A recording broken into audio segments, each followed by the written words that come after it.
What does that sound, you ask? From the number one station, you come. Welcome to the Rec Show podcast, a show dedicated to beatmakers around the world.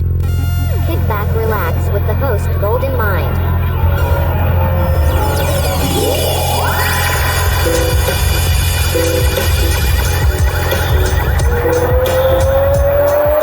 Ladies and gentlemen, this is the main event of the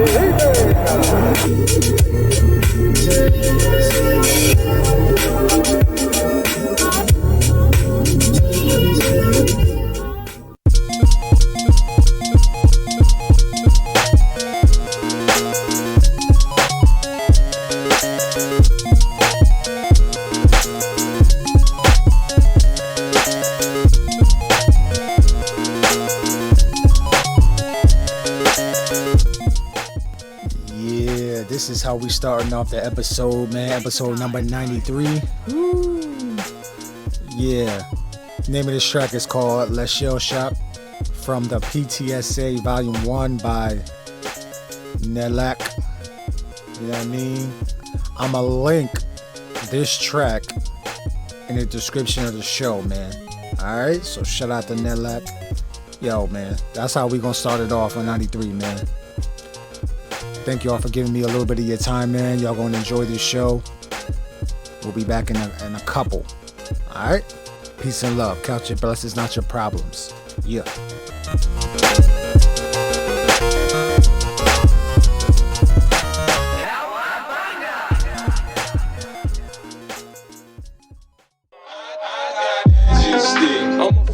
All right, check 1 2. Peace and love, everybody. Golden Mind here. Welcome back for another episode of the Rec Show podcast, man. A podcast for beat makers, music producers, composers from around this multi-talented multiverse, man. Yo, listen, last week, you know what I mean, we had J Ideas on the show. We had Skyscraper on the show. You know what I mean? We had Jay Filth on the show. We had Tatsumaki on the show. That's just last week. I don't even know what I was thinking. I don't know what I was on. But yo, I made it happen, man. And I want to thank every single one of them for allowing me to spotlight them. So go ahead in the archives, check out those episodes, show your support, man. Reach out to them, follow them on Instagram, their YouTubes, their Twitches as well. And yeah, man, that's how we do it, man. But this week, yo, we going from, let me see, J Ideas was in Indiana. So we going from Indiana to Florida right now by way of Austin, Texas. And I'm in San Antonio right now. So that's, you know what I mean? That's even crazier. And I'm always like looking for Texas producers, beat makers, composers, and all that stuff for the show anyway, just because right now I'm calling this home. So, yo, we have a engineer, we have a beat maker, man. I love his picture that he has on his profiles, man. And if you haven't had a chance to listen to the music, to look at his profile, man, to see what he's up to, man, after the show, go ahead and tap in with him, man. Follow him on his IG, follow him on his Bandcamp, all of that type of stuff, on streaming platforms as well. So I want y'all to give it up for the one and only Sam Drumlo. What's going on, Sam Drumlo? How you feeling, man? Yo, what's up, man? How you doing? I'm great, man. Listen, I only gave a little snippet of, who you are, where you're from. But for the beat heads that might not know who you are, can you go ahead and give how you even created your name, the little bit of the background of the name, any affiliations that you might be a part of as well, and things like that. Oh man, you're getting right to the heart of it, so let's chop it up. So I'm Sam Drumlo, so thank you for asking. I'm highlighting that I am a proud Texan, but I do live in Florida, so I'm also a Florida Gator. I actually went to UF, University of Florida, so yeah, I love it. Chomp them down. But yeah, that might even rub a few people the wrong way, because UF fans are either a lover or a hater, and that's all good. It's all love.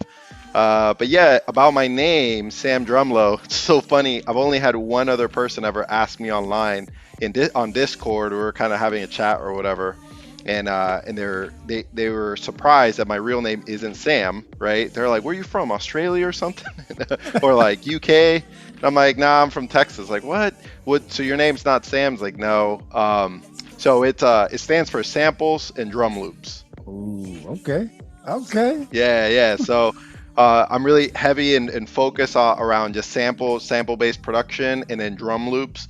I challenge and have been challenging myself for almost the entirety of my music making short career. Just limiting myself with what I use to make music. So mostly sample driven, if not almost everything is sample driven. And then I really fuck with drum loops, and so that's just the way I chop it up. So Sam Drumlo. Yo, that's crazy, man. Look, nobody would have thought that, man. I thought your name was Sam too. So I'm like, okay, Sam, and then drums. I'm like, okay, he's definitely into the drums. But then I had my own story about the name. But hey man, that's a dope way to come up with your name, man. I noticed.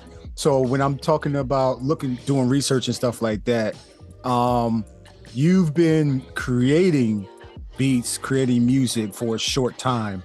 How long have you been creating beats? But then also, why music? Why create music out of the millions of things that you can do, that you can create? Why music? For sure.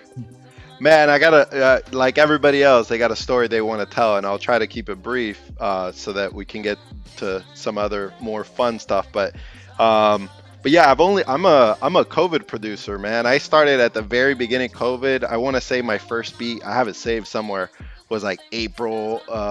Yeah, I'm coming up. Yeah, April 20 something. I remember it's like right before May. My very first beat, I did it on. I don't remember if it's like on Splice or something. Don't Splice. I think Splice has like an online DAW, whatever it is. I did it on like using an online DAW. That's how little I knew. And the way I came about music, first of all, I've always been an audiophile. I've always been into underground hip hop. Well, I thought I was actually. Let me back up. I always thought I was into underground hip hop. Now I have a newfound understanding and respect for what underground hip hop really means. But I actually was, like everybody else, locked down, and I ran up on a Cookin Soul instrumental album. I'd never heard of Cookin Soul, and I saw somebody post about it, and it's called Tapas Beats, if you've ever heard it. Yes. And Tapas Beats gave me like it's like you've never seen a Ferrari, and then you see a Ferrari for the first time, you're like, wait, cars can look like that? That's what Tapas Beats did for me. I was like, wait, what is this thing? And I just went in, and very shortly after seeing, Cookin Soul at that moment was really heavy. He's still heavy on YouTube. And I was like, wait, people make music from home outside of like, playing guitar or whatever. Like people produce hip hop from home like that. I did not have any knowledge about it. And he was my first introduction. We can chop it up about my love for Cookin Soul. Anyone that knows me has heard me talk so much about him. But it was my first introduction of like, wait, beats are a thing? Because I heard tracks, and obviously like songs, and I love Kanye, I love everybody, the usuals.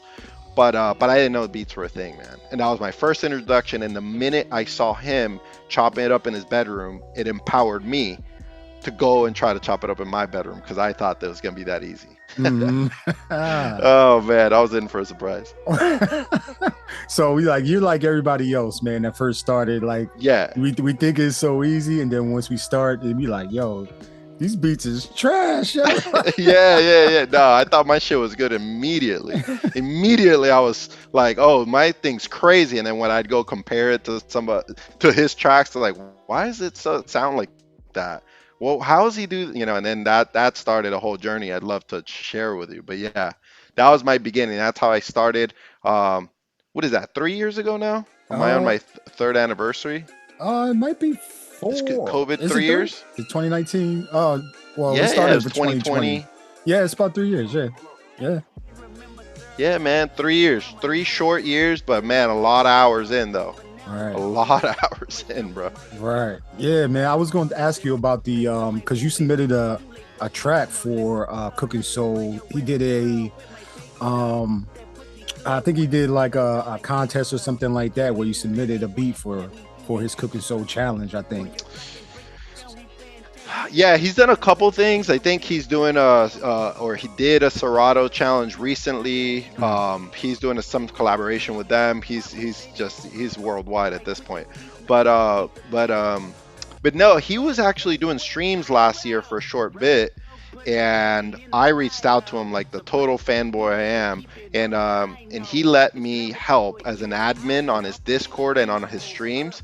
And then I participated in all the beat battles, which I actually took down, I want to say 3 of his beat battles. He did probably like 10 of them, and I won 3 of them, which at one point I think he was like, all right, bro, stop, like stop submitting, like leave some room for the other people. I took like 2 down in a row.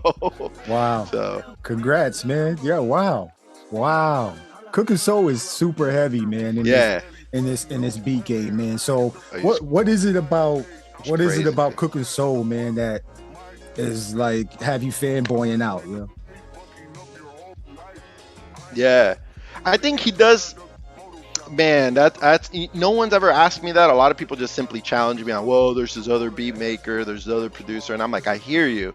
The thing about Cookin Soul is, and I got to know him, by the way, in the whole process of me working with him on his Discord or whatnot in the back end. So I do have a relationship with him, online relationship with him of, friendship and a little bit of a mentorship there. But before I even ever met him, first and foremost, like, let's just talk the music. I mean, his sonics are crazy, but they're simple. Like, you just wonder how he makes a track sound like he does, and then you realize, oh, there's no drums on this, and he just makes this like soul sample really relevant right now, right? The other thing is he does very classic boom bap, but he does it right, if that makes sense. Like, he just does it just right. And man, the last thing is I think he's a remix, like the modern, or like him and Knowledge are the modern remix kings, bro. Yeah. Like no one, I know there's gonna be some internet guru out there telling me like, dude, you haven't heard this guy or that girl, but nobody does remixes like him and Knowledge, like modern time remixes. Like he did that Polo Ye album, and it's like he does a whole album with freestyles by Kanye. And it's just like, it seems like it's a real, like it's better than some of Kanye's own albums. It's crazy. So Right. he's just, he chops it up, and then the whole art. So that's sonically, but then when you look at his like album covers and the art and the videos, like everything just makes sense. And I haven't seen too many artists outside of like major record label artists, but like artists that are all, they do everything themselves, because he does everything himself. Mostly, like some of the artwork he collabs with artists and whatnot, but mostly he's the one producing and putting everything together. I've witnessed it, and he's just like a one-stop shop for the whole audio-visual experience.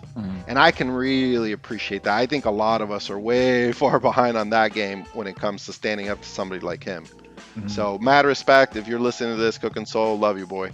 He's been a great mentor, and just, man, I'm a fanboy for sure. Let me stop there.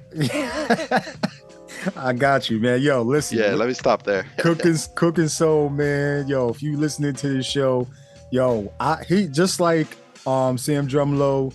I appreciate you, man, fanboys. I'm one of those fans as well, and I'm pretty sure you got like thousands, if not millions, of people that listening to your beats, watch the videos of, him and his family. He's always with his family and his kids, Right.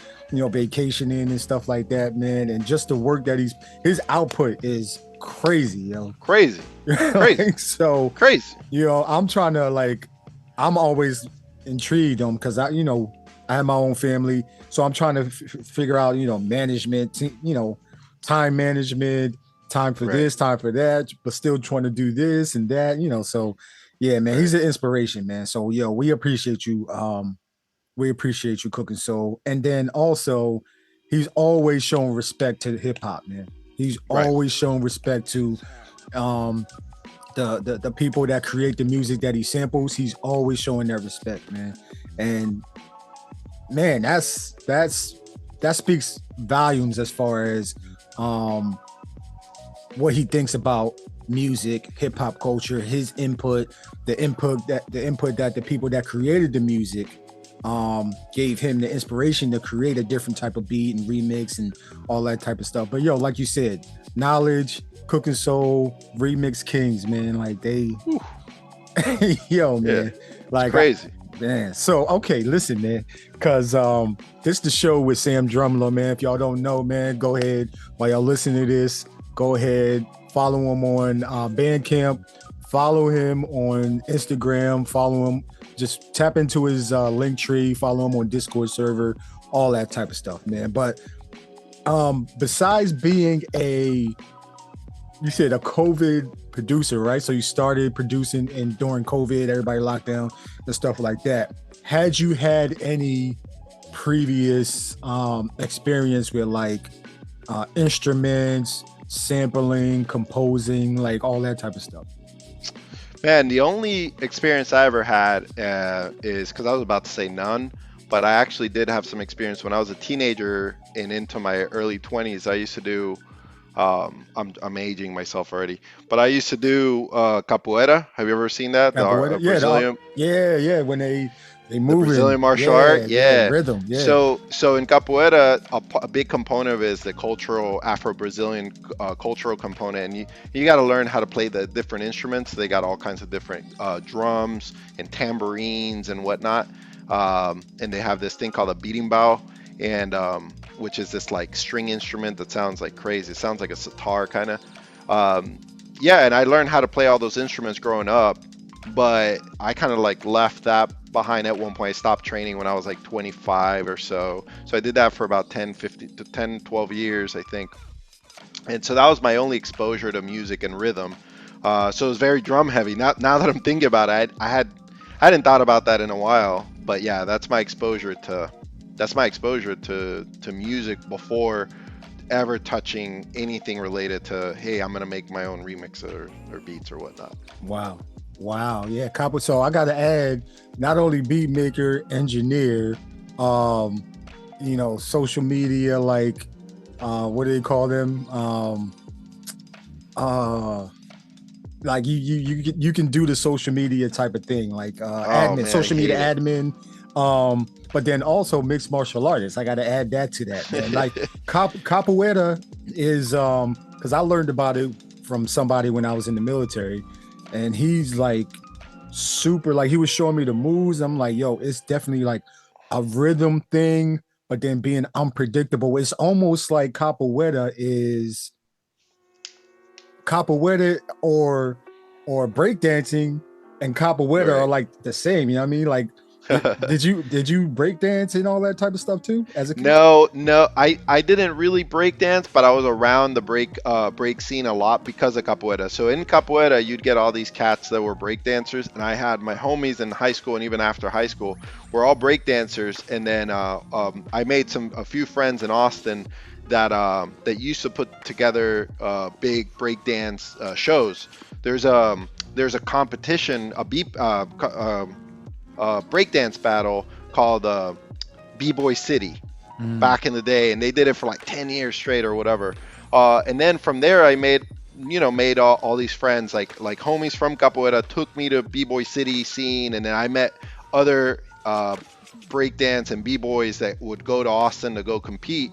And I made friends with actually Havakoro, which is like a big breakdance crew. I don't know if they're still together, but they're out of Houston. And actually, then I seen my boy Moy battling one day, like years later, right? I left, Texas behind, all that stuff behind. And look, Red Bull, like the Red Bull battles, and he was a finalist 2 years in a row. I think he won one and he lost one. And it was like, what? Like that was my homie in high school, late high school, and in the early kind of college years. So yeah, I was always around. Capoeira led me into breakdance scene, but I was always true capoeira because I was really into the martial art and into the culture. I even spent some time in Brazil and whatnot learning about it. So I was really into the martial art piece of it. Wow. But yeah, for sure. If you grew up in the '90s and you weren't around breakdancing, somehow, I don't know, you lived under a rock, man. I feel bad because that's when the golden era, man. Mhm. Early 2000s, late '90s was so much fun. All those, b-boy battles and just it was so much fun. Yeah, man. Yeah, so now I got a different off script question. You spending time in Brazil, man, and being around that culture, because I know in Brazil they got a big b-boy community Oh as yeah. well, man. What was that experience like, having going to Brazil and being there and experiencing the culture and stuff? It was good, man. It was in my very formative years, early 20s. I think I was like 20, maybe 22. I was like summer break during college, and I went down there for better part of 3 months and just spent time with all my friends from capoeira, and like, because capoeira is like any martial art, there's a lineage, and I was like there with my what would be considered like my great master or great grandmaster, whatever, which is like my master's master, if you will. And so I went there for a while, and then I started hopping around city to city, and just really got a big, a small town Texas boy getting like cultured, just meeting other people, playing around with another language, which I knew already a little bit of, or a good amount of Portuguese because of capoeira, like learning the culture, but being exposed firsthand was very formative for me early on. Wow. For sure. It was amazing. Yeah.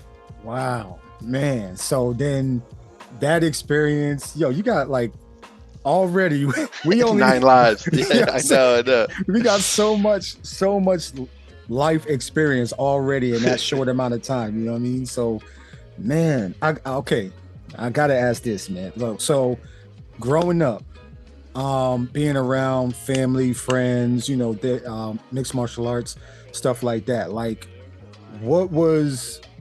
first of all, what genres of music were you listening to? Man.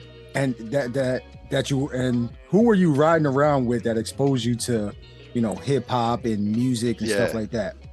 Oh man, that's so awesome. So I met my best friend, which we haven't spoken in a few years, man. I hope to reconnect with them. But my childhood and best friend Corey, I met with him when we were 13, and before then I was only literally listening to whatever my older cousins were listening to, which was like what was hot at that moment, which is like No Doubt,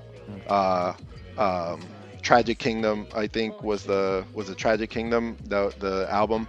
Like the usual Nirvana, No Doubt, and like that kind of mainstream stuff at the moment. Red Hot Chili Pepper, stuff like that. And then I met Corey, and Corey was a skater, and I used to like skating too, like when we were kids, and he's the one who got me into capoeira, by the way. And trying to recall, he gave me the first night we met, he asked me, have you ever heard of Sublime? I'm like, what's Sublime? He goes, and then we went straight to his house, very first night meeting, 13, 14 years old, and he burned me a CD of Sublime, and then he asked me, have you ever heard of Beastie Boys? I said no, and he gave me that I'm trying to remember, Hello Nasty, I think it was. And so he burned me 2 CDs, Sublime and Beastie Boys, and I listened to that for like a year straight. Just a year straight of just listening to that. But then growing up, it was like either 311 and Rage Against the Machine and all that scene, and Sublime, and then also listening to hip hop, like a lot of the East Coast stuff, to be honest. Like I didn't get up on Dr. Dre and the West Coast stuff till later, but it was a lot of East Coast stuff. I was like a big Mos Def fan. I saw what are they? Wu-Tang on tour very early on, stuff like that. I was like 16, 15, snuck into a concert for Wu-Tang, stuff like that. So that was, a lot of East Coast influence early on. But then growing up in Texas, 16, 17 hit, I started going to parties and stuff, and then it was all about DJ Screw. Yeah. It was all about chopped and screwed all the way. And so that, I think, has been a big influence in my sound as well. Did you get when you were exposed to Screw, like did you get it right away, like, or was there Like, did you have to like listen to it for a little bit and then the light bulb went off? Like, oh, I get it now. Yeah, so the way I got exposed to DJ Screw, I'll never forget. I was, I think, a junior in high school. Year was like 2000 or 99, 2000. And I heard back then, I want to say Missy Elliot, Work It was on the radio like that around that year. I think it was like 2000, 2001 maybe. I don't remember the year, but I want to say it's right around there. Work It was on the radio, and then I heard the chopped and screwed version of Work It. And I was like, what? And I got it immediately, and that's what sent me down the rabbit hole of DJ Screw. And it was just like, that was the thing in the late 90s in Texas and early 2000s was Screw. And so I went from, I liked all the skater kind of stuff or whatever, to embracing kind of our hometown, home state music and sound in like late high school, early college. Wow. Yeah. Wow, man. Yeah, it was a little journey there for like 5 years, but that's how it is when you're 14, 15. That's how it is. Things change real quick. Right. Yeah, man. When I first heard Screw, I think I was still in San Antonio, man, when I heard it, because I'm from Jersey, man. So chopped and screwed, I'm like, what the heck is this? It slowed down, it stutters sometimes. And I was like, yo, what is this? And then it took me having I think his name was Andrew. Man, Andrew was listening to Chopped and Screwed. I can't remember what tape, but man, I was like, yo, I get this, man. Like, so rest in peace, DJ Screw as well, man. His impact on hip hop, man, is notorious, man. People are still doing it. People still listening to it. People are even in the beat culture, they're still emulating the Chopped and Screwed type of vibe. So yeah, man, we appreciate his input, man. It's too soon, but hey, what are you gonna do, man? So okay, you making music during the pandemic, when did you come to the realization that, you know what, I'm gonna put these beats out and let people hear my music, yo? Oh man. I mean, that's a hard one to answer. So first and foremost, I think I experienced, and I hope the people listening to this, so a lot of beat makers are going to listen to this, some more experienced than others. So some definitely have felt this, and some are feeling what I'm about to say. I think, which is, I wanted it to be perfect. It was like, well, I had this delirium, or like, I was delirious thinking, I want it to sound exactly like Cookin Soul, and until it does, I cannot put anything out. So I didn't put anything out, and the first track I ever put out on SoundCloud was actually last year. So it took me 2 years to ever even muster up let me put something out there for anyone outside of my direct friends to listen to. Wow. So first 2 years, head down, immediately dove into, and then last year was my first time I released something, and even then I only released like stuff on SoundCloud for a few months. And then I started kind of meeting people in the scene, which is very healthy, by the way. If you're out there and you're just, you just are in your chamber and you don't ever work with anyone, you should really get out and start meeting people in the communities, whether it's Discord or whatever community outlet you have. There's so many now. And because it will really answer a lot of the questions that you may be stuck on. For like me, I was stuck on things for 2 years, and I met people that answered some of those questions immediately. So took me about 2 years to release my first track on SoundCloud, and then I released a bunch on SoundCloud until then I mustered up let's start releasing on Spotify and Bandcamp and everywhere else. And by the way, that happened to illustrate a little bit more on that. Cookin Soul, I was talking to him. I only used to post on SoundCloud, and then I won one or two of the battles, and then he messaged me, DM me like, so where's your music? And he actually challenged me. He said, where's your music at? And I'm like, well, I'm just getting started. I'm like, and he's like, bro, you have the possibility to be pro level, but you have to push yourself and be accountable to be pro level by putting yourself out there. And he's like, without putting in the practice in YouTube, on Spotify, on Bandcamp, if you're not doing that, you're not going to take yourself to the next level. And he said, Pretty much, he was like, go and start releasing stuff and let me know when you do so we can review it. And Wow. that pushed me to start releasing albums and tapes. Really, I call them mostly tapes. Wow. Wow. The But sensei. yeah, it's been a crazy year. The sensei said, yo, put your Yeah. stuff out, yo. Yeah, that was like in August of last year. I had already put all this stuff out on SoundCloud. I had like 40 tracks on SoundCloud by then. I was just knocking them out like every 2 or 3 days I was putting out a track. And then when he said that, I mean, I've been on a run where I'm about to release another tape in a few weeks. It's done. It's just kind of like I didn't want to stack it up on top of the one that I just released on Friday, the Four Kings instrumental tape. But I mean, with the Four Kings, I think that's 6 or 7 tapes that I've released in the last 7 months. So almost one a month. Not exactly one a month, but you know, it's like I think 5 or 6 tapes, and I want to say 6 now. Yeah. Wow. Losing count, my bad. Wow. Hey. the best ones do lose count, man, because they just in the creative chamber, man. They just creating, put it out, man. I can't remember who said that. Man. Yeah, it's 5. So yes. I just looked, it's 5. Yeah, somebody said, yo, if you like you just letting your music stack on a hard drive, like it's not doing anybody any good, man. So create, put it out. I think I don't know, it might have been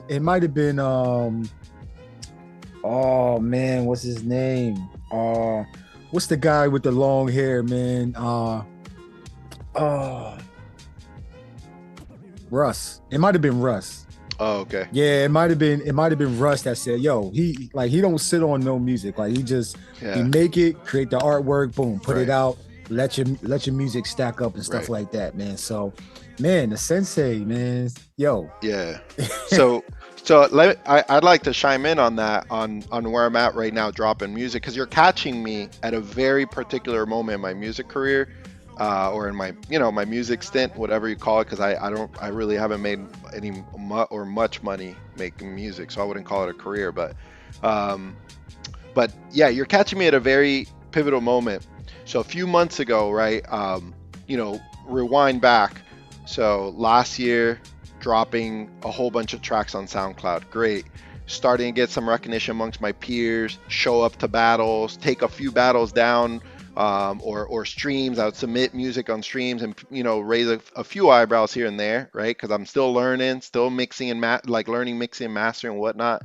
And then I run up on finally getting contact with Cookin Soul. I'm doing some of the admin work for him on the Discord. And then he pushes me to start putting stuff out there. So then I had a group of people. I started collaborating with a lot of people.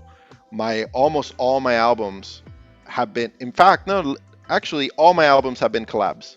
Let me just say that. So let me start with, I've never released an album by myself. But I think that's been more of an exercise for me, more than I'm not scared of dropping my own tracks, but just working with others has like really taught me a lot. And so, boom, I put out a couple albums. And then around December, I had a long time off from work, and I started thinking, where do I fit in this whole space, right? So I know enough about mixing and mastering that I'm an engineer already by trained engineer. I get all the technical nuance, like nerdy shit that a lot of beat makers some are willing to, but some are just not willing to even touch, right? And I'm like, I think I'm going to go down the route of being like almost like an assistant coach. So I'm not going to be the all-star player. I'm not going to be the quarterback, but I'm going to be like the assistant, So I'm going to be, not to say mixing engineers are, but I'm saying like, I was thinking of, I'm not going to let my music shine, but rather I'm going to help others. So mixing and mastering, coaching, whatever it is, I'm going to build a business around that. And man, I'll be honest, for the past few months, I just been kind of stewing on that and realize, wait, what? Like, no, I want to put my stuff out there. And so you've caught me at a point where I made a decision of just going for it. Like I have so much music ready to release and like queued up to release. So speaking of keeping music for too long, what happens as a beat maker, which happened to me, is then when you go back to release the music, because I'm telling you, I have like 30 tracks right now ready to just drop today, then you don't fuck with that sonic anymore. So you're like, wait, I'm not into whatever it is, low, like that lo-fi aesthetic right now. I was into three months ago. And so, when you release projects, you want to release what's in that moment, like the last month or two of your work, capture it, put the best stuff out, keep moving, do the next one. And that's been a valuable lesson for me, that in that period of me transitioning between, well, I'm going to go down this route business wise to, no, I'm going to be an artist. I want to be an artist. I want to, just even if it's a hobby, if I don't make a cent, that's okay. But I want to be an artist and I want to put my music out. In that transition, I sat on so much music that now I look back at like 40 tracks ago and I'm like, that's cool. But like, I'm already sonically somewhere else. I'm already thinking of other aspects of music. So showing that music would not be representative where I'm at today. Wow. Man, you just dropped crazy jewels in that right now. Like, my bad. I just went on a rant. My bad. That's what we do, man. Like, we let y'all get it off, man, because right there, you just dropped a major jewel, which is you were thinking about helping other people, but at the same time, there's this push for you to become the best version of you and put out your music. So it's kind of, being like, you want to help, but then also being selfish to say, I'm an artist. I want to put my stuff out too. I want people to hear my stuff. I want people to vibe to my stuff. That is very loud to me right now, man, because there's a lot of people that are like doing, helping others, mixing, mastering, whatever. And that's great too, by the way. Not knocking that, Yeah, but for you to say, you know what, nah, man, I'm a just dig in my bag, get better, have my express my creativity. Do you think that was it? That was the turning point for you right there, right? Yeah, man. It's kind of like letting your best friend throw a party, but you never throw a party at your place. And that's okay. You give excuses. You don't want to be the one to clean up and you don't want to get in trouble. But at the end of the day, you got to be proud of bringing people to your house too. And so that's where I'm at of like, I'm willing to go down those other side streets of music. Like, the educational content is a lot of fun for me, helping others, whatnot. But then I get real competitive. Like I listen to something and then I'm like, wait, I want to pursue that sound, or I want to mess with that a little bit. And so then it just wasn't doing it for me to just focus, and that my position is in support of the music industry and other musicians. Rather, I want to do the thing and then maybe lead by example in my own creative ways. So I'm in that process right now, but by the way, I'm not like by no means at the end of the rainbow, if you know what I mean. I got you, man. Yo, man, that's self-aware, man.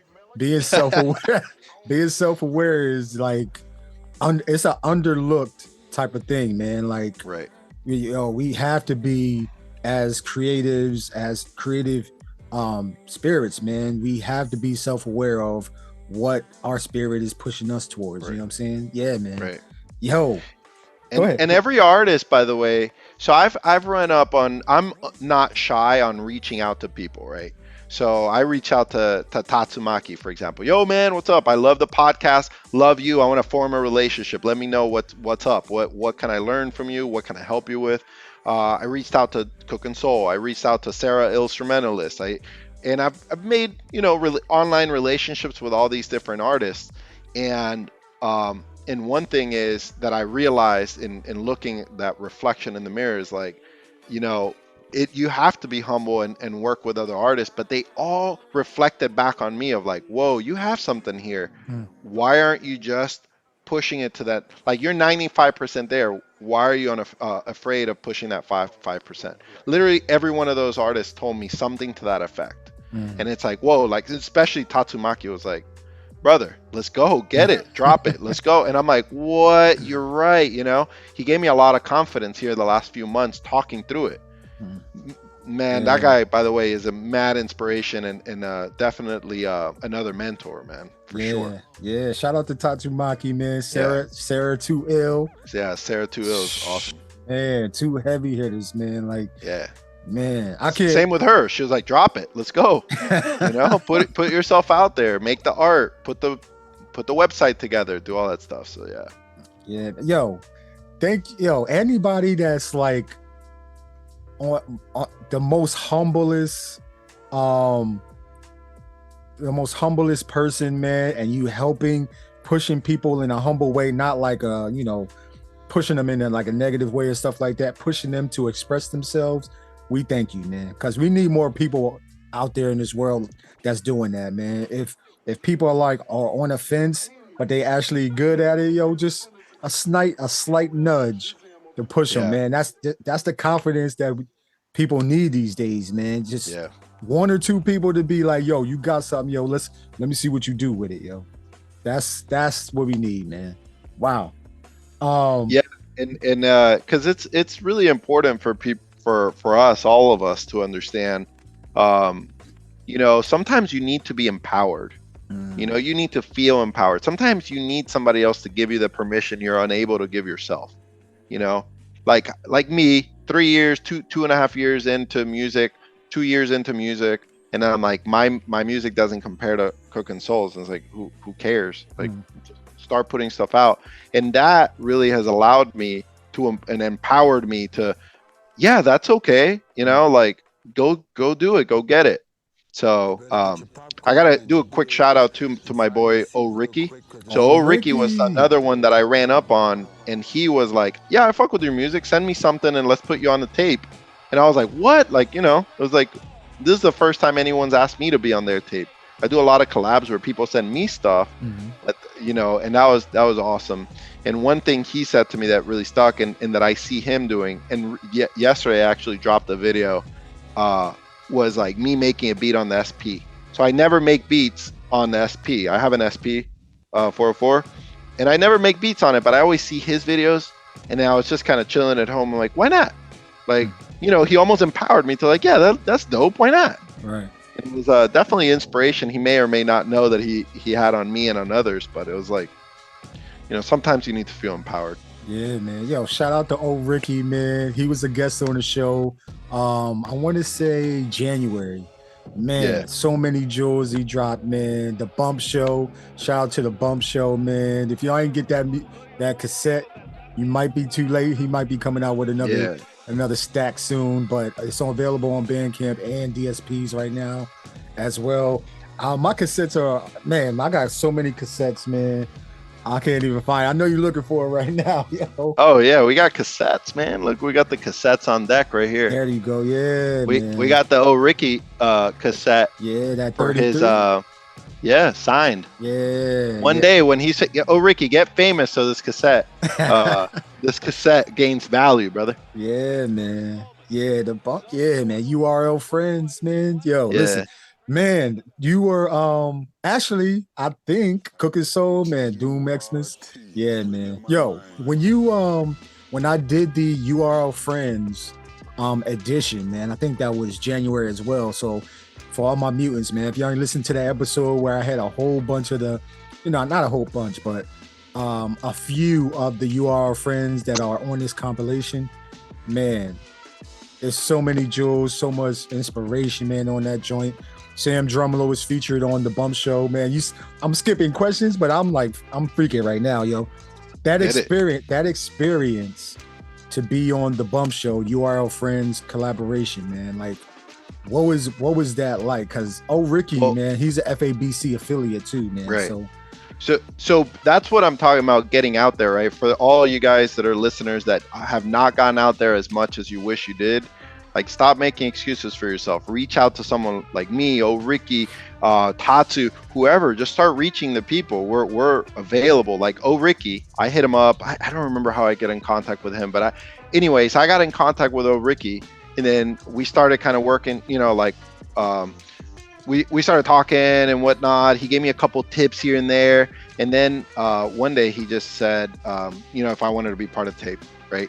So I submitted the beat, and then I saw how he managed the entire thing. Like, he managed 20 plus artists to get everyone to submit a beat, put it together in a tape, mix it or master it, because they were all mixed, but he did all the mastering. He did all the marketing. He told us exactly the timing for each one of the posts. Like he was so thorough. It gave me a newfound understanding, and almost like a whoa, oh, there's guys like this doing all this work out there. And so he gave me a little bit of behind the scenes that I did not have previously. So then now in my releases going forward, I have like a different understanding of how to tackle it, including some of the social media, dropping dates and whatnot. He actually even gave us in writing, like, hey guys, this is what we're gonna do for a couple weeks. So his leadership, man, like, it's just crazy. He's a younger guy, but he's like already a true like natural leader. You know what I mean? Yeah, yo, shout out to him. Yeah, shout out to old Ricky, man. Shout out to the Air Force. You know what I mean? Because he's one of them. You know what I mean? Yeah, he's a man, bro. One of my brothers. Yo, man. Okay, yo, we gotta get back to you. And I always ask this for my guests. Let's talk music. Let's talk music, man. What'd you think? I sent you that playlist. What's up? Listen, we gonna get to that, but I gotta ask you this question, man. So, sure. And if you're able to, you might have one, you might have a couple, but is there like a greatest beat of all time that when you first heard it, it just blew your brain? Like you was like, yo, what is this? Who made it? Like that type of thing, yo. Oh my God, I can't believe you're doing this to me. I got to, yo. Man, there's so many. I mean, I'm gonna have to dude. Name them. You can name them. Yeah. It's cool. Yeah, name them, yo. All right. So, all right. Madlib. Oh man, in the Bad Neighbor album, there's a track called Drive In. Mm-hmm. I think it's I think a Bad Neighbor Drive In.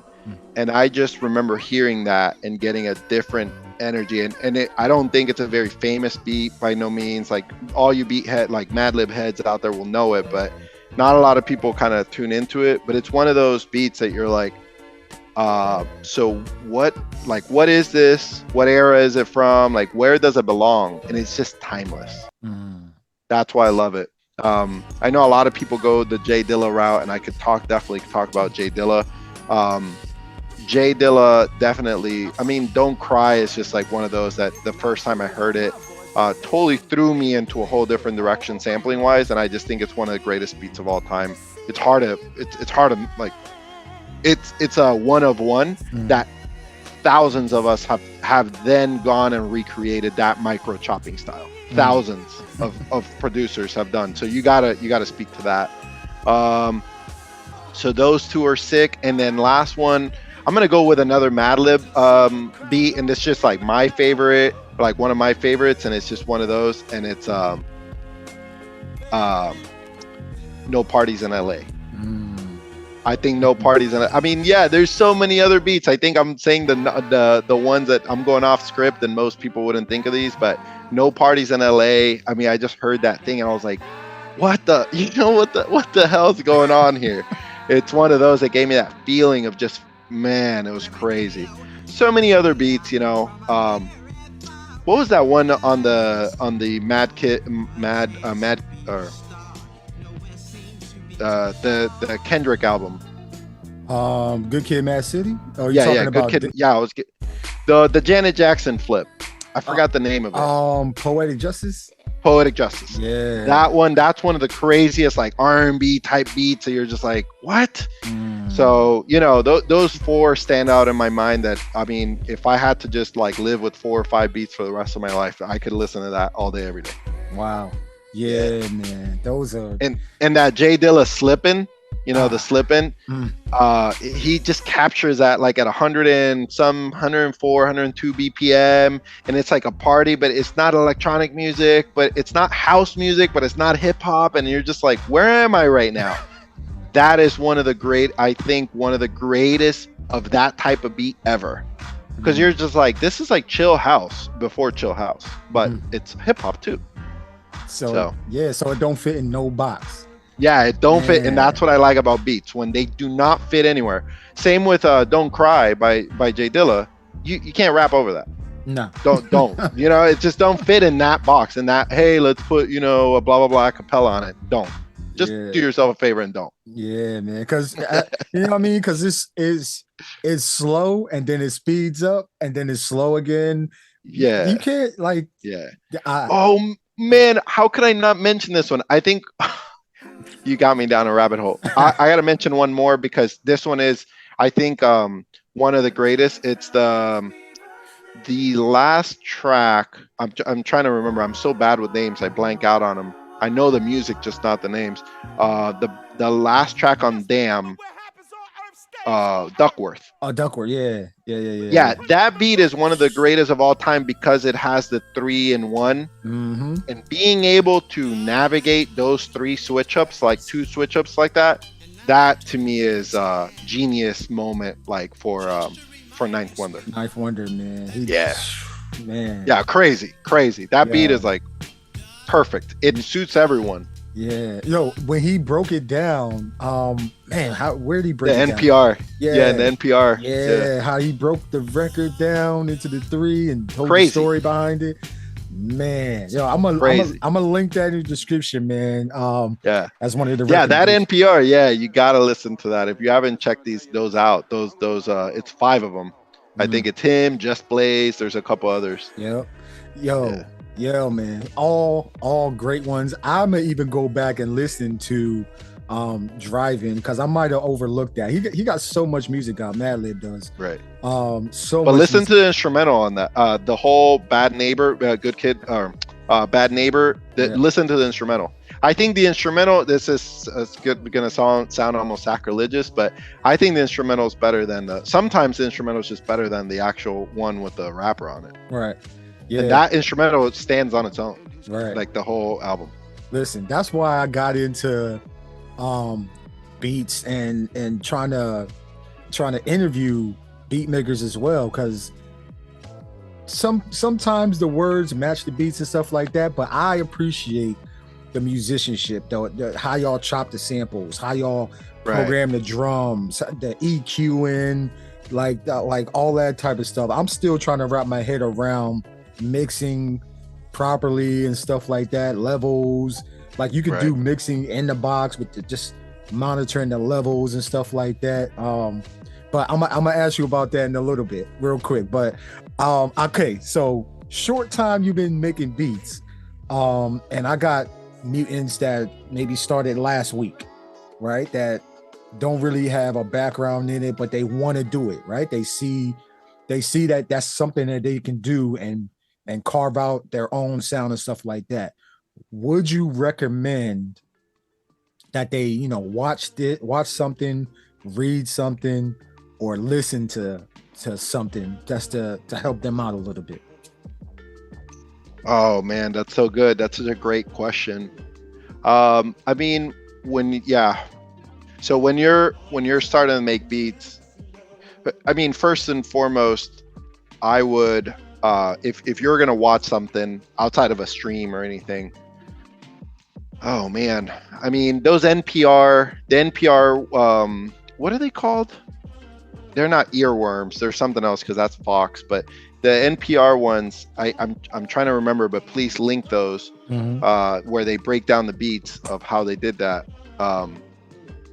I think those are great inspiration.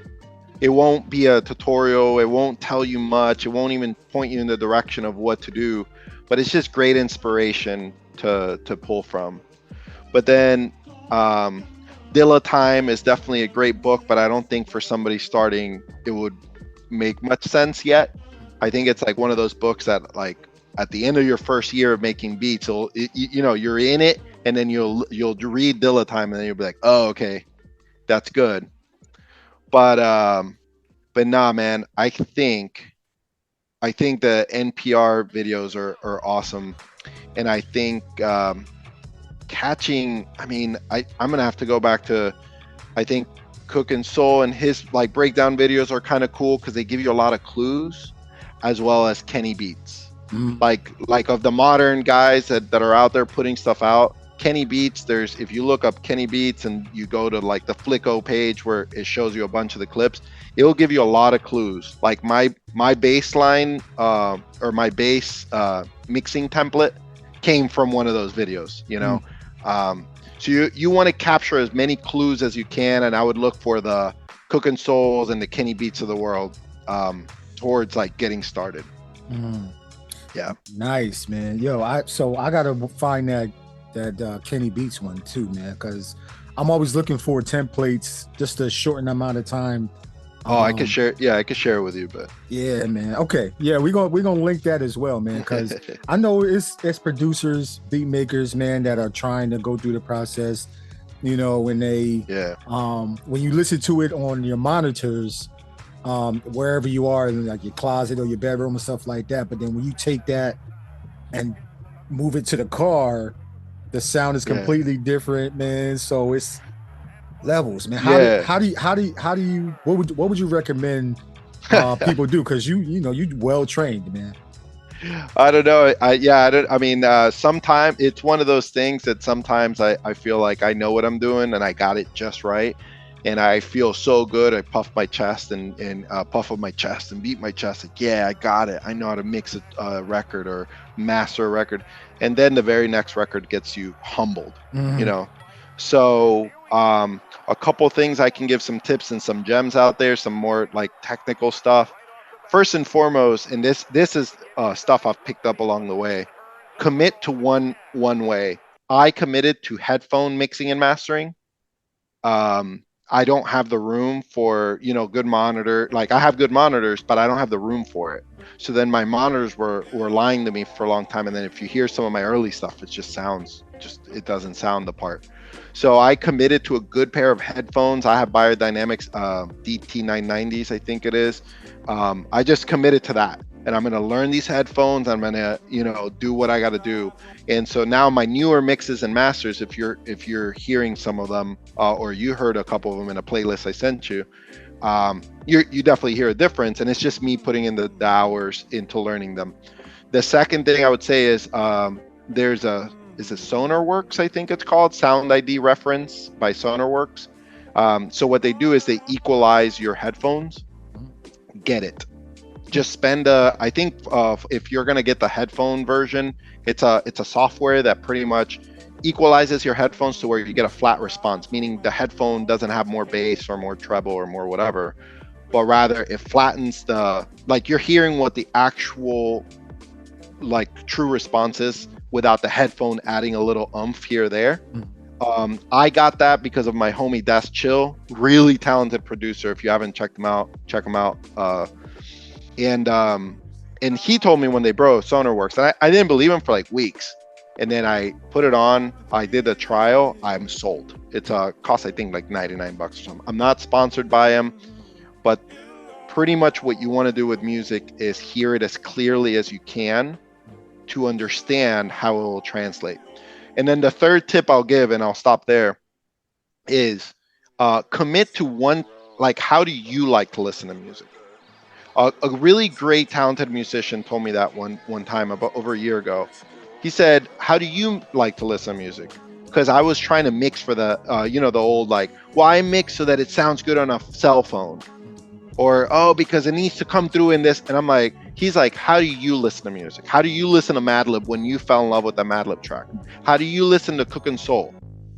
And I'm like, oh, okay, cool. So my two ways of listening to music are in my car and then with my Apple headphones, like my little ear pods. If it sounds good there in my car and in the ear pods, it's game over. That's the mix, that's the master, is done. And I think people overthink it, wanting to be like the Kanyes of the world. And let's be real, as of right now, you don't have, this is going to sound real bad, but it's not like you have 100 million streams. So you don't have to worry about every single speaker in every single house across America yet. One day, if you make it, guess what? You can also get a mixing or mastering engineer to help you to that level. But don't overthink it, man. Just get a good pair of headphones, get SonarWorks or something like SonarWorks that gives you a flat response on the headphones, and then just commit to making music sound good the way you listen to it. Don't worry about nobody else. I don't listen to music on my phone speaker, so I don't mix it for that. That may sound arrogant. It's just at one point you got to just get that weight off your back and just let it go. I've had people critique my mixes like that, like, well, it doesn't sound good on the phone speaker. I'm like, yeah, no shit.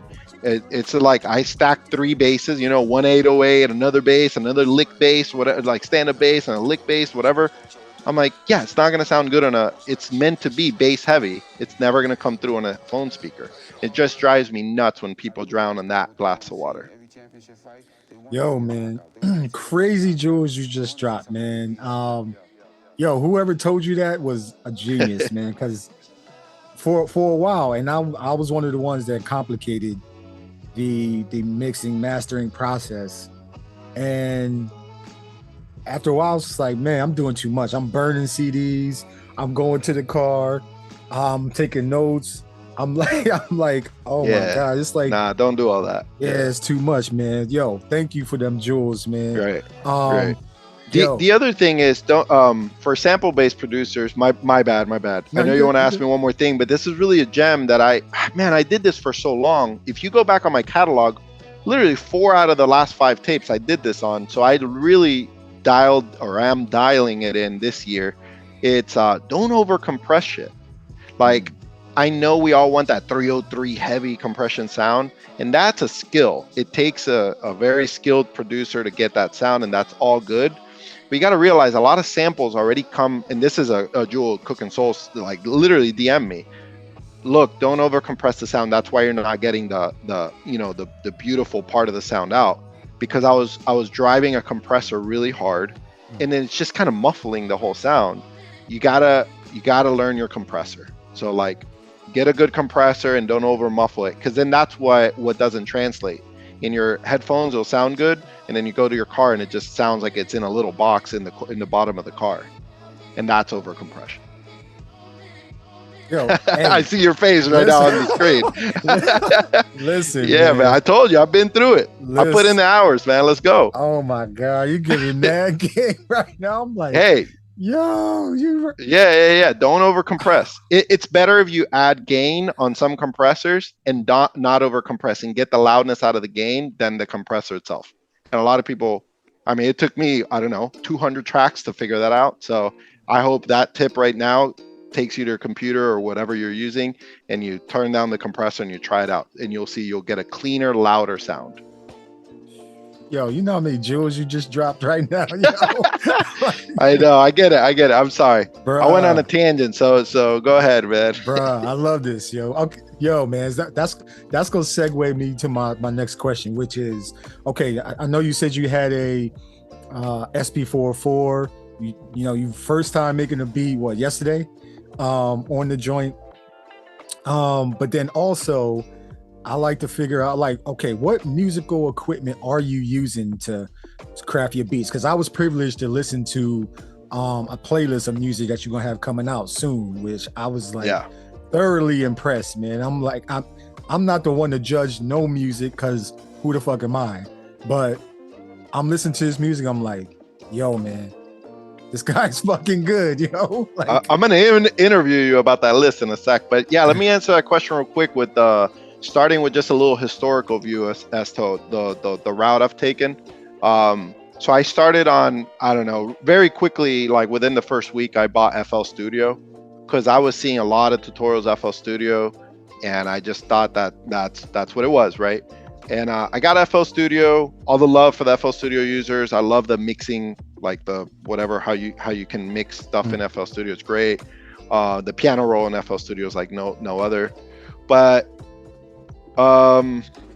yeah, I ran up on Datsun. Datsun is a very talented producer that does a lot of finger drumming, and just really talented producer. I reached out to him like everybody else, right? Hey man, what's up? I'm Sam Drumlo, whatever. I don't think I went by Sam back then, by the way, but yeah. And he told me, and I saw his setup, and I was like, hey, can you tell me about your setup? And he's like, yeah, I'm running a Machine 3 into through the SP404 into Ableton. So I'm like, well, I don't need the Ableton piece. I'll just do everything on Machine through the SP404 and record it into FL Studio. So I did that for a bit, and I loved, like, I learned a lot about chopping samples, and just it. Chopping samples manually definitely gives you a different tactile for it, and it makes you work differently. Let's just say that, right? So I did machine beats for a while, through the SP404 for the effects and whatnot. And then I had a SP404 A, I think, back then, or SX or A. And then one day I started following Kenny Beats early on, and I started going to his battles and whatnot. And man, just I had to try Abelton. I tried Ableton one night and literally didn't turn on my my machine again for 6 months. Wow. It was that impactful for me, the workflow for me, everything. So since then I gave my key, my serial key of FL to a homie, to That's Chill. Actually, we did a little trade or whatever, and so he's now using partly using. He's a really hardware driven producer, but anyways. I gave it to him as a homie. I actually gifted my SP404, which is crazy. Most people don't do that. To another friend of mine who I did a collab album with, Dr. KMS. And then and I got myself the new SP404. So my current setup, to answer your question, the long story, going the long route, is I do almost everything on Ableton, and then I run through the SP404 for certain either effects or for what's it called, for like live like sets, like B-sets, I would do a set on SP404, right? Mm-hmm. So I run it through there and it loops back into, so I record my own track, like it goes through it, I put a couple of effects or whatever, gets right into Ableton, and then I master in Ableton. But mostly Ableton, man. Ableton is very powerful, and I got it's 99% Ableton with a little bit of the SP sauce on it. Wow, man. So yeah, okay. So some people ask me like, how'd you had to program those drums by hand? I was like, no, I didn't. I almost never do it. But to be honest, I'll be lying to you if I told you I program stuff by hand anymore. I don't. So everything you're doing is clicking, like you're just moving the drum patterns around, or? Yes and no. So there's a little bit of that, but you don't where I hit hit your secret sauce. No, I can't. I will, man. There's no secret. There's no way you'll be able to remake some of the stuff I make just off a sentence, but I'd be glad if somebody could, right? But no, I mean, so I committed to, again, it's one of those things that when you have too many options, you just like get a paralysis by analysis. So I committed to working with drum loops 99% of the time. So the first thing I do is I'll grab a sample, I loop it or I chop it, whatever. And then I go through all my drum loops, which I have them categorized, not that you're asking, but I have them categorized by BPM.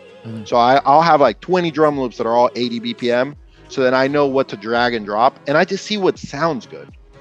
And once something sounds good, which usually 1 or 2 drum loops will sound good with that given like loop, then from there I get real technical into, I wish the kick was a little later here, and then I just kind of chop that drum loop and just scoot stuff here, later, early, or on time. And yeah, that's the way I do it. And sometimes like the kick from the drum loop isn't hitting right, so I'll bring in another kick in its place. But the drum loop is the base, the core of my my workflow. I got you. Yeah, I got you, man. So we're talking about your music right now, and there's a couple joints, man. You just released Four Kings, which is a boxing, about which I love boxing anyway. So that was like my my joint right there. So that's dedicated to boxing. And then you also, and I think you did that with Trackslaya. Did I say that right? Yeah, Trackslaya, yeah. Trackslaya. I was also, able to listen to the demo joints that you allowed me to on SoundCloud. Right. A little private list. Yeah, a little private list, man. Everybody, y'all can't get this yet. All right. So way different than the stuff that's out, right? Right. Way different, man. I'm listening to like what was it? MVP Suite. I listened to the Avi Express Kendrick joint. Bruh. Like just the way when the drum hits, the compression it's kind of like you're muting a little bit, but then right. Like I'm listening to, I'm like, God damn, For anyone listening to this, if you go backwards in time, I think you'll like some of my, like I listen back to some of the stuff I put together last year, and it was it was the foundation to where I'm at right now. But I have improved in terms of the final sonics of a track and the kind of the flow of a track a lot in the last 6-7 months. So the tracks I shared with you, some of them are literally I made them this week. You know, like I just continue to just make music. And one thing you may have noticed in what I shared with you was all the remixes that I'm making now. For a long time, I struggled with vocal mixing, and I finally am like dialing it in. Every track I'm getting a little better. And so I'll be dropping a remixes tape in May, which you heard a lot of those remixes there. So like the Kendrick remix, yeah, they'll be able to hear it in May. And a couple others like Nicki and Lil Kim, a couple remixes from them. They're crazy. But yeah, man, lots of sidechain compression for sure. You're talking about the sidechain on the kick? Yeah. Like how you did that, man. I was like, damn, yo, like I've been trying to do that, but I put I'll put let's say the sample. I'll put the compressor on a sample and then sidechain it to the kick in Native Instruments machine. Right. But then I'll be having a little bit of trouble where it's either the gain or something like that to where it's not hitting so hard. But I'm like, I'm still trying to figure it out, man. So one thing that I do that is worth a little gem worth sharing is I split the sample into two. And this is something I've compared notes and other people. I mean, I think he'd be happy that I mention his name, but like a homie like Phil Spector. I think he does something similar sometimes. I can't say every track, but like he told me, oh yeah, I do that too. So I split the sample into two tracks. So like the same sample, but I split into two simultaneously playing tracks. The low end of the sample and the high end. So the low end, anything below 250 or 200 hertz, and then everything above 250 or 200 hertz, right? So when you play them both like the separate tracks, but you play them at the same time, it'll sound just like the same, the same way. But what I do is I apply compression differently to each. So like sometimes you need to duck the high end more to get that effect, but the low end you still want it, you don't want it to duck so much, or vice versa. Sometimes you need the low end to duck a little more. And that's where I've gotten savvy through trial and error of hundreds of tracks that I've put together. I mean, I've put together a couple hundred tracks in the last few years of just trial and error, just playing around and getting that sound. So what you heard is, I think if I remember correctly, the Kendrick track. So I grabbed the vocal and I put it on the same group as the high end of the sample. So now you kind of get a little bit more of a mix between those two, and when it ducks, they duck together. And that's why it gives it that bounce. And I wish we could, I mean, if you want to put it as part of the show and put a little snippet of it, by all means, feel free to do so. Yo, they only get 45 seconds of it, yo. 45 seconds, that's it, yo. Yeah. Man, it's because that's one thing I just started getting into, which is the two groups, right? So sample, boom, break it up, but then I'll lower the high on so I can get like the bass line, like the low end, and then keep that. But then I haven't figured out how to take the low end out of the first track, so it's just the highs. But you got to just put an EQ. You got to put an EQ on that one. Okay. And after the show, anytime you'd like, I can. I know Machine enough to at least give you a couple of tips on what to use for EQ if you'd like, because I know how to do it because I used to do it the same way. Yeah. So. I'm a student, man. So I'm gonna definitely hit you up, man. Yo. Yeah, for sure. Anything I can help with, for sure. I love it. So do that stuff daily. Daily, man. Listen, can we talk about like, okay, I'm on your Bandcamp right now. You got like 6 projects on Bandcamp. 4 Kings just came out. You got the Shining the Grave joints. You know what I mean? Do you have any favorites on 4 Kings yet? 4 Kings? Oh wait, hold on. Let me go to my. sorry. I'm asking for a friend. Well, the first track, starting out, round 1. That's the dope one. What shit? Woo shit? Woo shit. Yeah, Woo shit is my joint. The Champ is my joint, man. I like all of them. Yeah. But those are the ones I was like, my ears was like, yo. Yeah, yeah. The round one and the champ were produced by Trackslaya, and I mastered. I did a little fine tweaking on the mixing to make it all cohesive, and I mastered the both. I mastered the whole tape, and then we're gonna take turns now. The next one he's gonna master because we're gonna come out with a second version of this. Woo Shit is my track mix and produced, mix and mastered, and it was a Japanese sample. I love Japanese samples. And so you're going to hear some projects come out that are almost everything like that. So, man. But yeah, go ahead. I'm sorry. You're going to ask something. Nah, you good, man. I mean, so you, cause you, like I said, man, you are a collaborator with other beat makers, right? So you got Trackslaya on Four Kings. You got the Drumlo Cartel, which I got to ask you about who the Drumlo Cartel are for Fright Night Beats. But then also you got Great Expectations with Dr. KMS. So can you just talk about those three albums, man, how they came to be? Sure. Fright Night Beats, Drumlo Cartel is a little Discord that I started with a few friends. I literally started it. I mean, it was me first, and I grabbed Dr. KMS is one of my first online homies I ever made. Really talented producer out of Colombia. He hopped on the server, and then I started meeting other people. People hopped on the server. Now we have I think over 100 people. But we have 20 people who are real active on there. That's the Drumlo Cartel server. So Fright Night Beats was everybody wanted to put a tape together. A lot of people in there were, I don't want to say beginners, but they're not seasoned. They're not seasoned, producers that put out a lot of tapes. At least at that moment they weren't. Some of them are, but not all. And so I said, yeah, sure. Let's make a Halloween tape. So we all got together and everyone submitted a couple beats, Halloween theme. We chose the best ones, 10 or 11 beats. And then, I did a lot of it on stream too, streaming to that crew. And we all just had a lot of fun putting together. For Great Expectations, so Dr. KMS was always telling me, man, we got to do an album. He's a lot more of an emo type guy. I love him, but he's very emo and very emotional guy, whatever.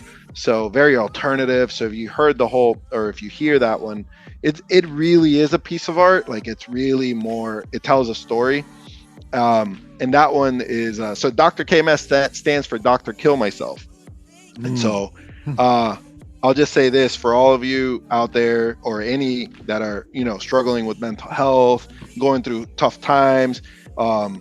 It's a story. It's a beautiful story, instrumental story of going through the dark thoughts of killing yourself, and then by the end, essentially calculating. The last track is called "Calculated Consequences," and just thinking of what am I gonna do with my life, and it just kind of should bring you full circle into wanting to live your life. And that's why it's called Great Expectations. That's so dope. Yeah, it's a cool. I don't get to talk about it too much because I just keep it moving. But those who have run up on it have hit me up and really loved it. A lot of it was all mixed through the SP404, by the way. So that one's cool. And then what was the last one you asked me for? The Four Kings. Four Kings, yeah. Four Kings. Me and Trackslaya went back to back for 4 weeks in those battles, Cookin Soul battles, back when he was hosting them. And yeah, man, we went back to back. I have a lot of respect for Trackslaya. He's really good, really talented producer. And then we said, yo, let's collab. And he goes, do you have any ideas for themes? I'm like, I just watched this documentary about the Four Kings of boxing. We got to make that about that time and that era. He's like, I love boxing. All right, let's do it.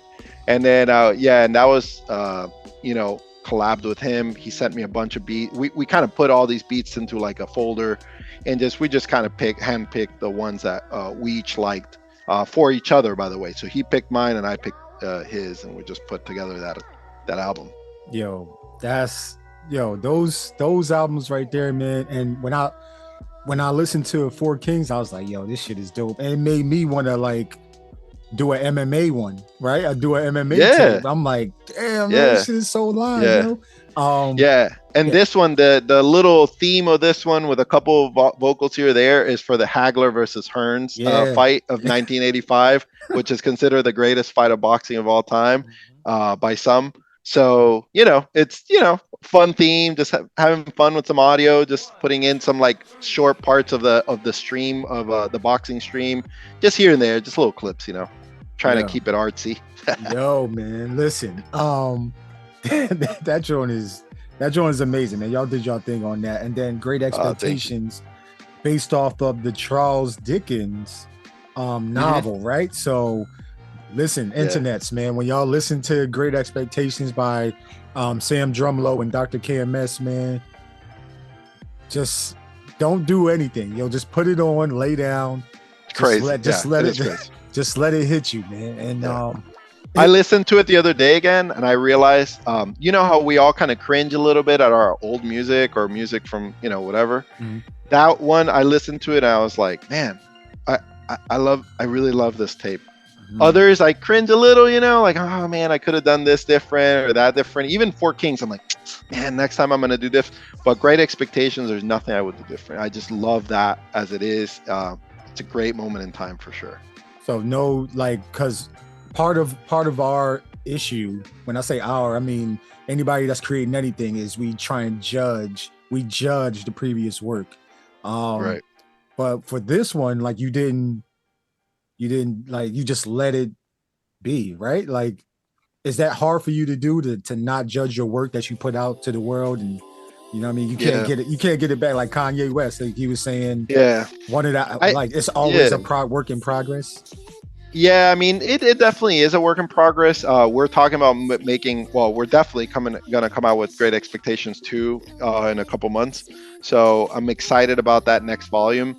But what happens with Great Expectations is, without going into too many personal details about, me or Dr. KMS or anything and our friendship, but yeah, we're talking a lot about that, just hard family stuff and, death and just dark subjects and trials and tribulations. That's all I'll say about that matter.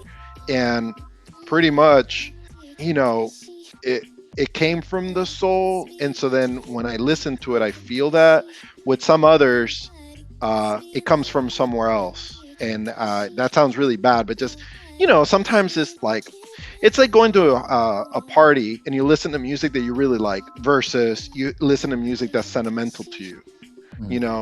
So some of the other tracks I put together, they're just fun and they're awesome and they're great art and they're my expression. But this one really came from the heart. And so when I listen to it, it takes me there instead of thinking of the technical. I just don't think of like anything technical when I listen to that album or that tape. It's a tape. Wow. So here's my question. Are y'all, because the cover is cassette tapes. And I'm like, yo, where's the merch button on the Bandcamp? So are y'all coming out with a merch, you know what I mean, like cassette for this joint? Yeah, so it's about 14 minutes long. So what we're thinking is, I think we want to have at least 30 minutes of stuff to put out a tape. So when we do Great Expectations 2, then which is this year, Great Expectations 1 will be like side A and Great Expectations 2 will be side B. And then we'd put a limited run. We'll put a limited run and let I always say this, let the fans dictate. And I haven't had enough fans to where people ask me for merch and for albums and tapes yet. But that's definitely in the goal for this one long term. So later on this year, I hope to put a cassette out. Yeah. And you know what? If it doesn't sell, that's all good. I might just send it to homies as a thank you. You know what I mean? As a Christmas gift, that type of thing, man. Because you gotta be a good human. Yeah. Be a good human, yo. Y'all heard that, yo? Yeah. Listen, you do. Don't overthink it. Make a tape and send it out to the homies. Right. Yo, I mean, this is one of the ones where you like I feel like I want to hold it physically. You know what I mean? Like it's just that good, man. Y'all are like, man, I'm excited for Great Expectations Part 2, man, and what y'all do. I did just talking about that one a little bit. Like I did God, I'm trying to remember what was the track on it. I'll remember the name in just a sec. I think it's either Fast Asleep. Yeah, it's Fast Asleep. Fast Asleep is a track that I got home one night and it was not a good night for me mentally. And And I just got home and I sat down, or I had a stand-up desk back then. I stood up and I sat there and I just made a beat, and it was all motion. And that doesn't happen often, you know. Most of the time I'm just kind of having fun or whatever. And that night was one of those true moments of me being on a low, and also talking about Dr. K-Mess about, you know, Dr. Kill Myself, you know, like emo kind of stuff. And at that moment I just let it all out. And when you hear that track, man, it's it's called Fast Asleep. Yep.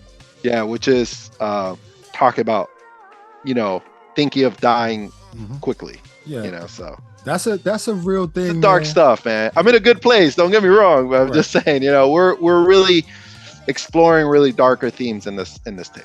Yeah, and we need to talk about that too, man, because it's a lot of beat makers that music producers, the outside world thinks just because we create and like we don't go through emotional ups and downs, you know. Oh man, the ebbs and the flows, and we do. So it's how do we handle those issues? How do we who do we have to talk to? You know, who's around us that can support us as we're going through those hard times, man. That's a big thing that that we need to discuss. I'm glad we having that conversation too.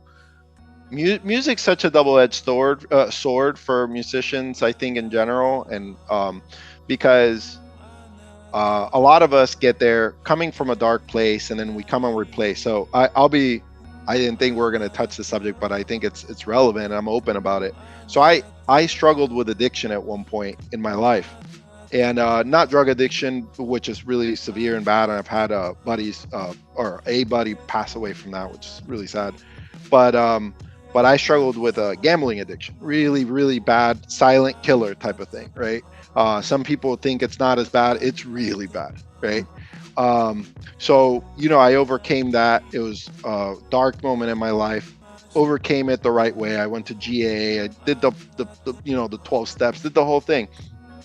And then I run up on music within my recovery, and I use it as part of my recovery. And I'll tell you what, I'd rather be addicted to music than, you know, doing anything, you know, bad or whatever. Right. But reason I mention that is because then music, when you're not self-aware and you're not working on yourself, then you turn, like, you bring the pollution from something else and then you put it into music, right? And what I mean by that is that then you start thinking, you know, overcomplicating things or being unsure about yourself or letting the ego come out.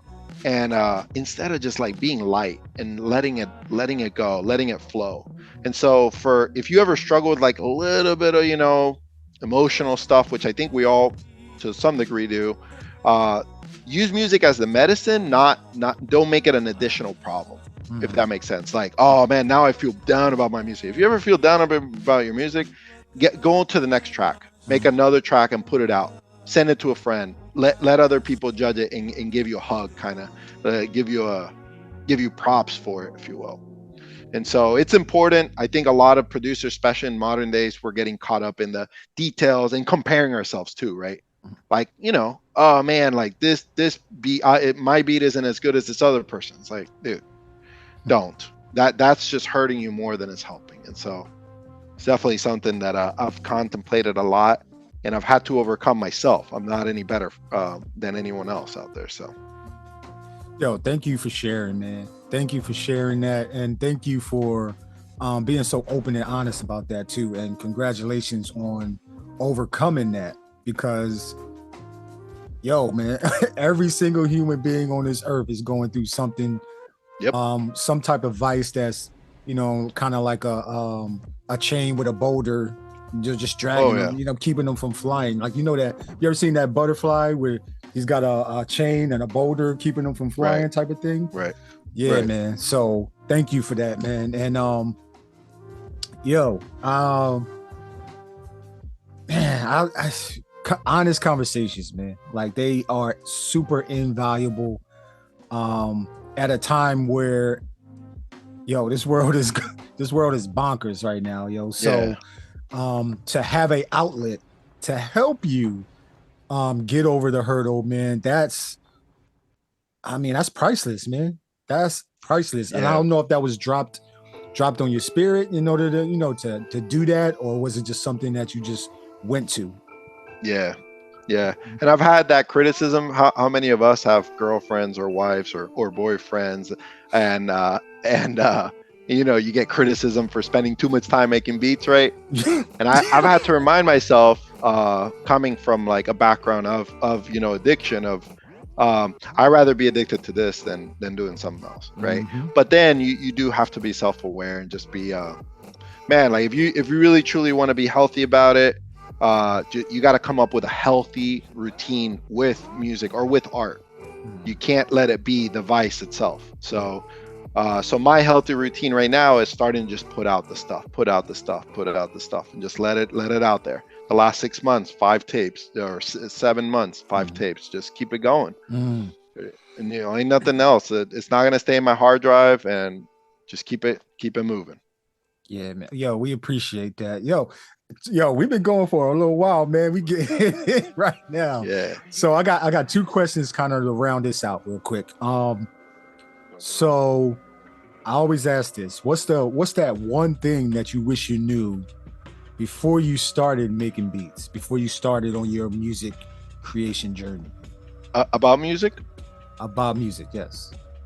Man, that's a great question.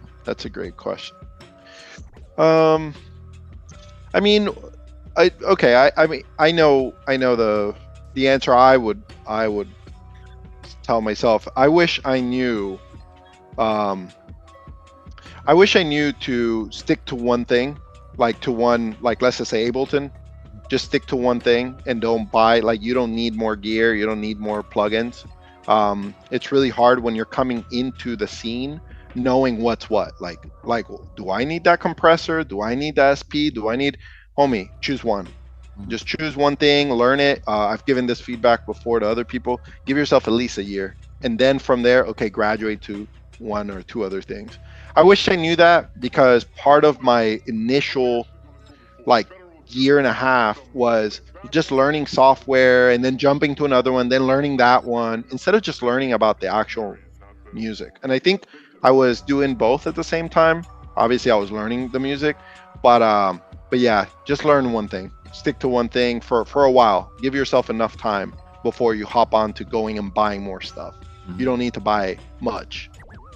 Yeah, J Phil came up with something. He said trying to get rid of gear acquisition syndrome. Yeah, that's a good one. Yeah, that's such a good one. J Phil is such a man. I'm gonna connect with him. I haven't made friends with him. J Phil, if you listen to this, I am going to DM you. We're gonna be friends by next week, buddy. Mm-hmm. Yeah, man. Yo, J Phil is one of my senseis too, man. So yeah, he's awesome. He's awesome. I follow him, but I just haven't chatted with him yet. Yeah, man. Okay, so what's up? What's up, baby? You need lunch? Hold on, yeah. Give me 10 minutes, all right? Okay, sorry, y'all. It's all good. That's the alarm clock. Yeah, for real. She asked me for lunch. I just gave her breakfast. Okay, so last question, man. How can, or what should the internet look out for from Sam Drumlo? How can the internet tap into what you doing, and where can they tap into you? Man, I think I think most everybody has Instagram. So I would just go Instagram, and then in there you'll find my link tree, and then however you want to, mess with me. So whether you want to be in the Discord and you want to get real personal, you want to DM me and talk and ask personal, very technical questions, personally one-on-one, definitely hit me up through Linktree. You'll find everything on Instagram at Sam Drumlo. And then if you want to listen to my music through the Linktree, you'll find my Bandcamp, you'll find my Spotify, you'll find the SoundCloud, and you can hear me out in all those platforms. I do plan on my goal, man, is knocking out on average probably one tape every 1 to 2 months here for the rest of the year, because I'm trying to just put out a lot of volume at least this year, and then we'll maybe slow it down next year. But so if you want to tap into me, Instagram, DM, Discord, and all the regular, Bandcamp, all that stuff, at Sam Drumlo. At Sam Drumlo. Listen, so last final thoughts, man. And you can say, I see that you multilingual, man. So, yo, if you want to hit them with the Portuguese, you know what I mean? If you want to hit them with, you know what I mean? Any final thoughts for the internets right now about Sam Drumlo? Oh man. I mean, look, bet on your boy early because I'm relatively unknown right now, but that ain't gonna stay like that for long. I got a chip on my shoulder. I'm competitive, but in a fun way, right? I try to make friends. So tap in, collaborate with me, get in early. Let's be friends. You know, because it's happening. This is happening. By next year, I think I'll be in a different place musically and as an artist, and I hope to be doing bigger and better things. So yeah, tap in early, man. Let's become friends and let's connect early so that I can you know, so I can help you on your musical journey as well as learn from you. So let's go. Let's get it. Yeah, yo, hop on the train, man. Yeah, hop on the train early. Don't just be a taker, man. You got to give too, man. So yo, let's follow Sam Drumlo, man. He's tapped in so his music is there. Listen to it, man. Support it on Bandcamp, man. Then go stream it on Spotify. Yo, I'm excited for what you got coming out, Sam Drumlo, man. It was an honor for me to have you on the show. Yo, I'm definitely synced with your frequency right now, man. You know what I mean? I can tap in, but I'm synced with your frequency, man. I'm following you on Bandcamp. I'm following you on social media, man. And then also going to support whenever you come out with music, man. So Four Kings, I'm about to add that to my Bandcamp collection. But then also Great Expectations, I'm about to add that to my Bandcamp collection as well, man. Awesome. So yeah, man, let's get it, man. Yo, listen, Sam Drumlo, we appreciate you, man. Any final thoughts real quick? You got something? Oh man, appreciate what you're doing for the community. This is awesome. You know, you're giving people like me a spotlight and you're giving everyone else, you're showing an insider's look at what's going on in the community. So that's amazing.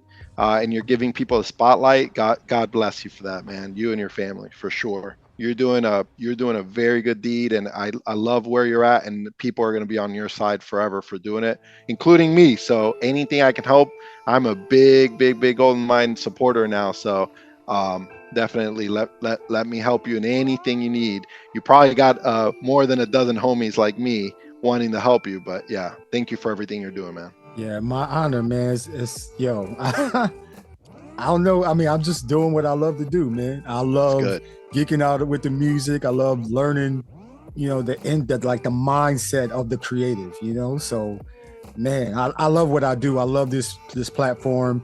Anything I can do to help y'all, man, that's what I'm gonna do, man. So, thank you. I get a little flack from my wife about it because you know, I'm in here a lot, but what you gonna do, you know? So, but yeah, man, I appreciate you, man. Thank you for being on the show. And listen, that is the show, everybody. Sam Drumlo, man, tap into him. Everything he recommended, I'm gonna put as a link in the description of the show, so you can tap into it on Amazon Music, Spotify, Apple Music. I kind of stopped uploading to Bandcamp because they got a limit on it of how much you can put on there. But any other podcasting platform, you just click on the link, boom, and it'll take you right to, you know, his profile, back right to his Bandcamp page, all that type of stuff, man. So y'all stay synced with us, man. Stay synced with the Rec Show podcast. We appreciate you, man. Have an amazing weekend. Peace and love, everybody.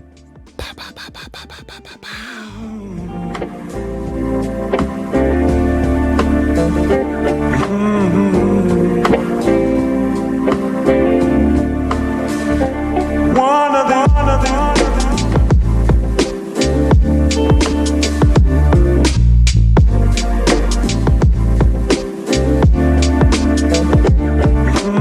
You see, God's gonna wipe away all our tears.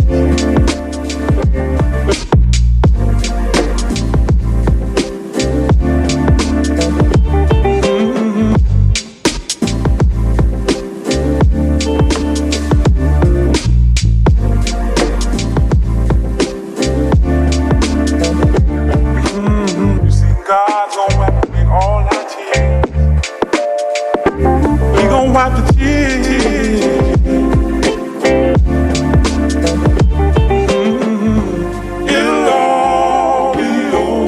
love.